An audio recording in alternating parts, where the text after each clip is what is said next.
Assalamualaikum warahmatullahi wabarakatuh. Nama saya Sri Handayani. Saya dari Universitas Pembangunan Pancabudi Medan, Fakultas Sosial Sains Prodi Manajemen. Di sini saya akan membahas tentang PPH 21.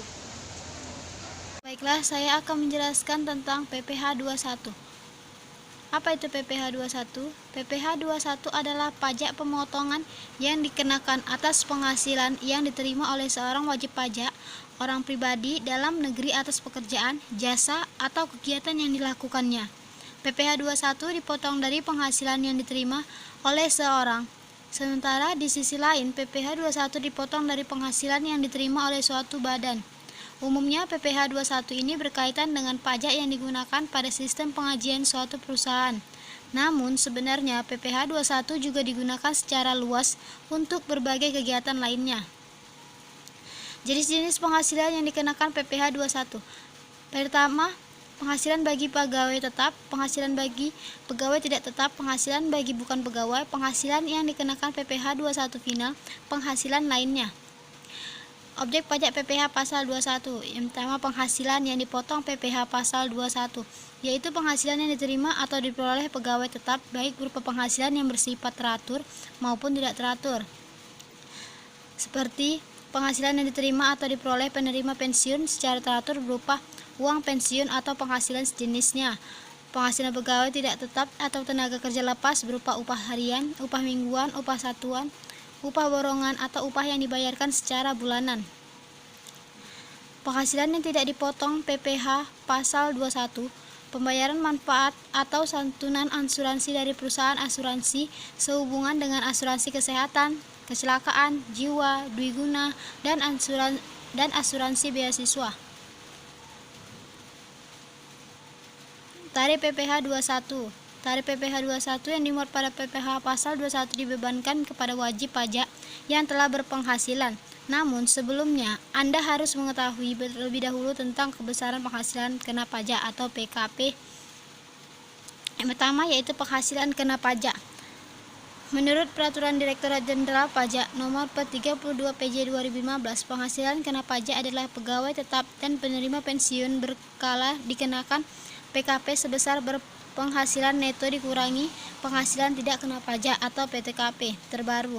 Sementara pegawai tidak tetap dikenakan PKP sebesar penghasilan bruto dikurangi penghasilan tidak kena pajak atau PTKP terbaru. Penghasilan tidak kena pajak atau PTKP.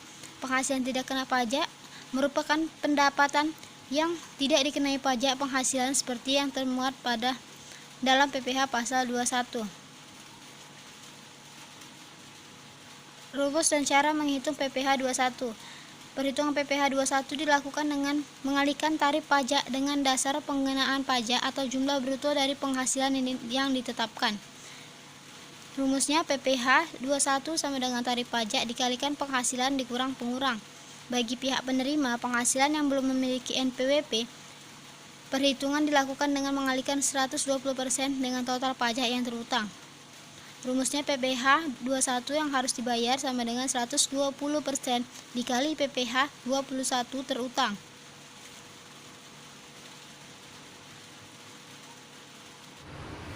Baiklah, di sini ada contoh data untuk pengisian formulirnya.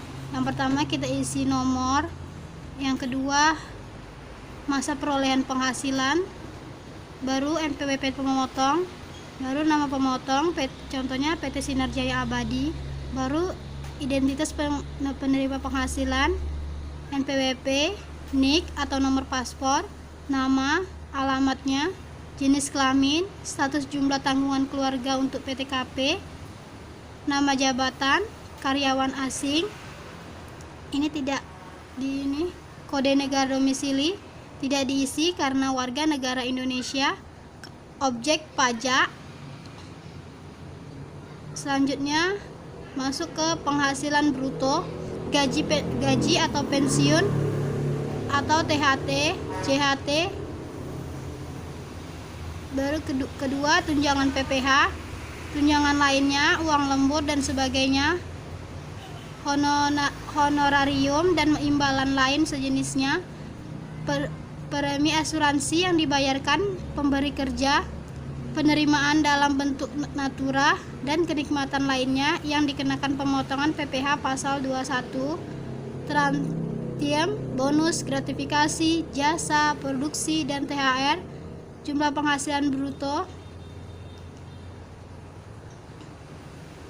Baru pengurangan biaya jabatan atau biaya pensiun, iuran pensiun atau iuran THT, jumlah pengurangan. Baru masuk ke perhitungan PPh pasal 21, jumlah penghasilan neto masa pajak sebelumnya. Lanjut ke jumlah penghasilan neto untuk penghitungan PPh pasal 21 setahun atau disetahunkan. Penghasilan tidak kena pajak atau PTKP, penghasilan kena pajak setahun PPh pasal 21 atas penghasilan kena pajak setahun, PPh pasal 21 yang telah dipotong, PPh pasal 21 terutang, PPh pasal 21 dan PPh pasal 26 yang telah dipotong dan dilunas. Masuk ke identitas pemotong, NPWP, nama. Di sini kita buat catur tenang, tanggal 10 bulan 1 tahun 2020. Baiklah, setelah itu kita input data formulir tadi. Jadi bukti pemotongan pajak penghasilan pasal 21 bagi pegawai tetap atau penerima pensiun atau tunjangan hari tua, jaminan hari tua berkala. Pertama kita isi nomornya, lalu lanjut ke NPWP pemotong, nama pemotong, lanjut ke identitas penerima penghasilan yang dipotong. Masuk ke NPWP, NIK atau nomor paspor, nama, alamat, jenis kelamin, lalu ke status jumlah tanggungan keluarga, jabatan, karyawan, kode negara. Lanjut ke rincian penghasilan dan penghitungan PPh pasal 21. Masuk ke penghasilan bruto.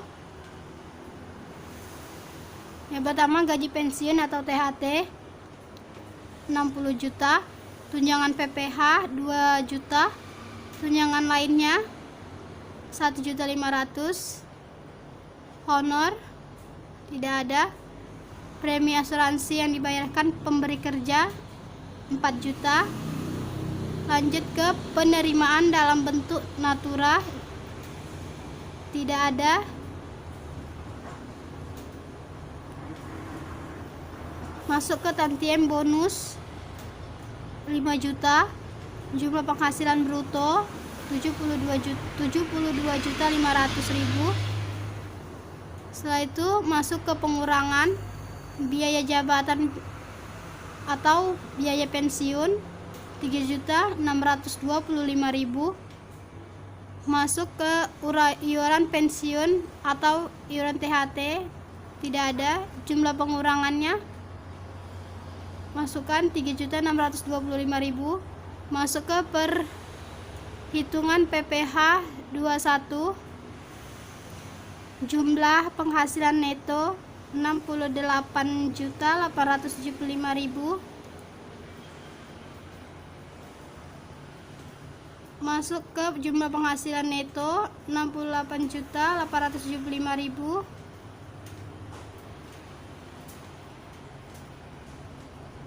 Penghasilan tidak kena pajak atau PTKP 54 juta.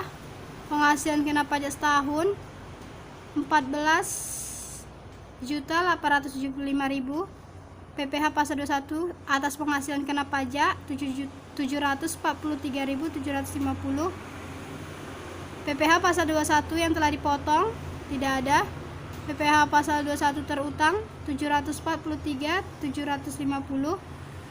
PPh pasal 21 dan PPh pasal 26 yang telah dipotong dan dilunasi 743.750.